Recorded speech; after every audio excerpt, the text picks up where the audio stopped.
Over the last 25 years, I've had the privilege of interviewing and highlighting some truly interesting people.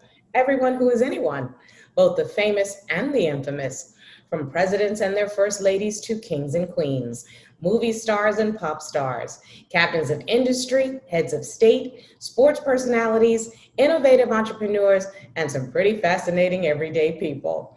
Today, I'm proud to introduce you to Barbara Bowles, a retired investment executive who successfully ran an investment management firm for 17 years because she was not afraid to fail. Barbara, it's a pleasure to say hello to you today.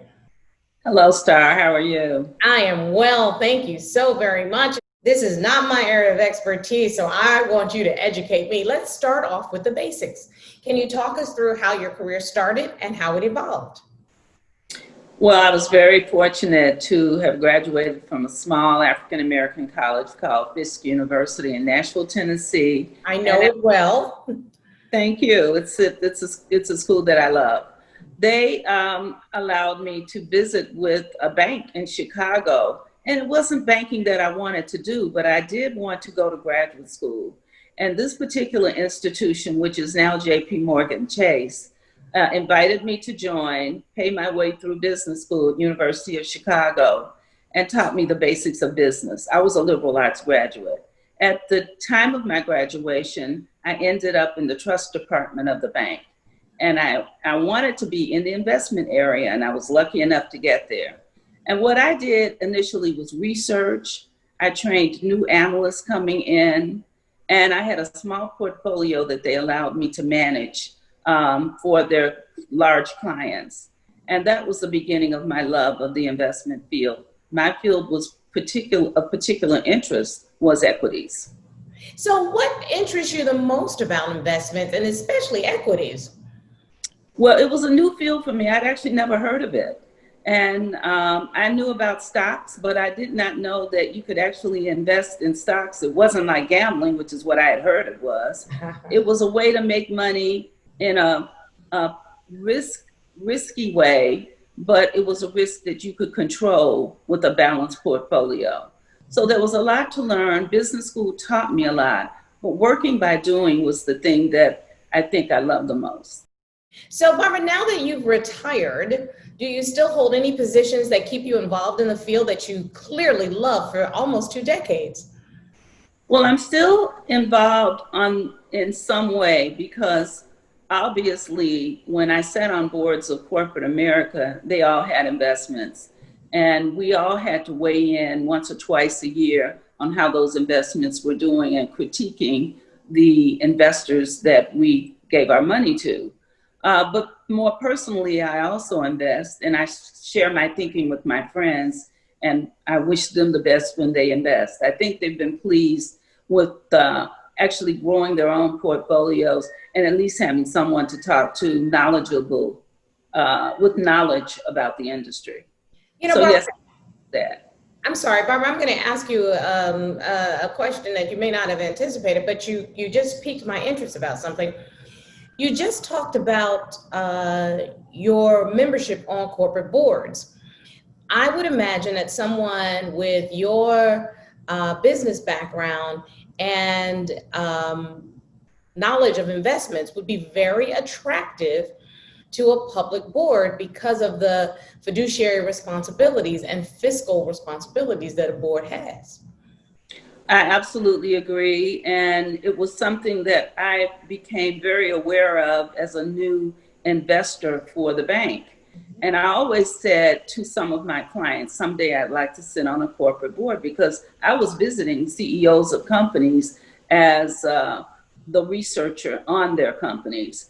And one of the companies ended up being Black and Decker.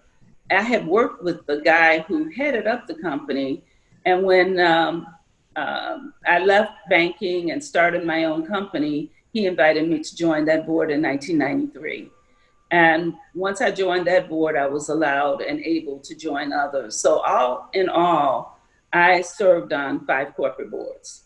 My word, because that is very, very impressive. The SEC doesn't even allow you to serve on multiple boards unless you are really at the top of your game. And not only that, but I do think 5 corporate boards, had I served on them at the same time, was a bit much and working. So these were sort of serial. I started out on one board. I think at one time I was on 4 corporate boards, but that was before Sarbanes-Oxley. Hmm. Sarbanes changed everything. You had to work a lot harder. You had to be far more responsible. And as you said, you did have a fiduciary responsibility. So on average, I served on maybe 2 to 3 boards at a time. That's really, really impressive. And Barbara, I also want to encourage you because as a woman of color, I know that that is something that means a lot in the investment community with the issues of diversity and inclusion being front and center in all aspects of our business.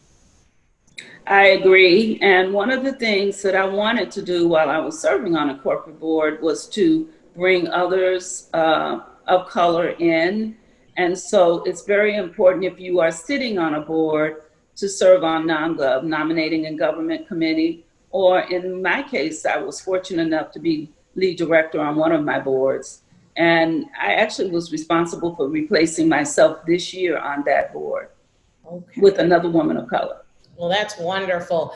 So, since I have you here, I am going to pick your brain. Are there some pieces of investment advice that you would like to pass along to the general public? Are there just really some things that you need to know? Absolutely. I think, first of all, you have to have a little bit of a taste for risk if you're investing in the types of stocks that I invested in, or even in the stock market. So, if you are very risk averse, it will be difficult for you to join the era, I call it, of growth, because there's very little growth now in stocks and bonds. Many of you know that the bond market is really, if it's earning money at all, it's in the 1 to 2% range. And so what you need to know that if you want to have a portfolio when you retire, you need to be able to at least get 5 or 6% growth a year plus dividends. And so I invested in equity portfolios that were value oriented. They weren't very fast growing companies, but they generally had consistent growth and they mostly always paid a dividend. I also think that every investor needs to invest in a fully diversified portfolio, meaning don't put all of your eggs in one basket. Make sure that basket is full of cake, ice cream, and cookies, as well as the meats. A full plate, just as you eat.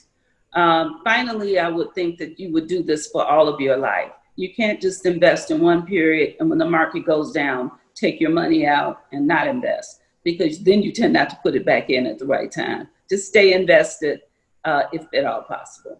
I think that So is some valuable advice. Barbara, that's some valuable advice, and I'm sitting here taking notes. Thank you so very much. Yes, I look over your career, more than 2 decades of this kind of work. What would be some of your proudest accomplishments of that wonderful career? well, I really think that my proudest accomplishment started out with working with non-for-profits. I sat on the Urban League board for several years. I also worked with the UNCF. And I worked on many local non-for-profits here in Chicago. And so you get to know a lot of wonderful people. Those are the people that carry you through the generations. And it's a pleasure for me to say that I've made a lot of friends in Chicago. As of this moment, I'm sitting on the Museum of Science and Industry Board. I'm senior director of the Urban League, and I still volunteer to do things for them. But my proudest accomplishment is being chair of the Board of Trustees for Fisk University for 4.5 years. How Um, wonderful. How wonderful. I just finished doing a town hall on the legacy of excellence within the HBCU community. And so I know the history of Fisk University and other HBCUs intimately, and am proud of all of the men and women who have come out of those schools. could I add one other thing? I guess I should have said that I'm proud of running my company for 17 years successfully, but I guess it's sort of in the background now, and I look back on those days as a wonderful experience. So, what advice would you give to others seeking a role in that fast paced, exciting, as you say, world of finance and investment?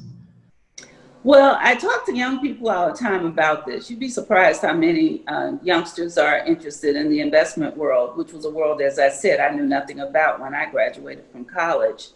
And so what I suggest to them is that they still work. They, don't just become an immediate entrepreneur and think that you can invest and make a living at it. Work for others, find out how companies manage themselves, try to get some job in corporate America.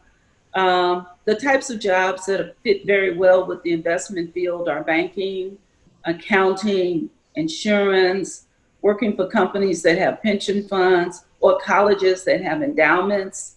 Those are the types of companies that you can explore and that will help you think about the idea of investing more. I also suggest to young people that they get an MBA degree, which is the degree following college. Or if they are not immediately able to do that, maybe they want to major in accounting or business. Those degrees open up a lot of doors for you when you leave school. And if you're looking to invest later in life, just start the process again of reading. Find yourself someone who's in the industry. Talk to them. They'll be happy to talk to you.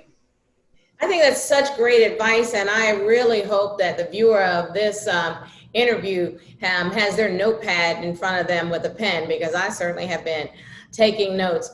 Barbara, lastly, I'd love you to share with us the one thing you'd like the viewer of this video feature to walk away with. I'd like to think that we're in the second beginning of the glory age of not only investing, but of considering more inclusion in the investment process and diversity in the investment process. And I'm beginning to see it. When I graduated, it was sort of the beginning of the glory days. Those glory days have died at one point, and I'm really hopeful now that they're coming back. So I'm excited about the state of the industry, and I'm excited about the process of people of color joining the industry. What wonderful ways to look at our future. I certainly wish you the very best with what is going to be, as I like to call it, your second half. So thank you, Barbara, for our conversation today. Thank you, Star.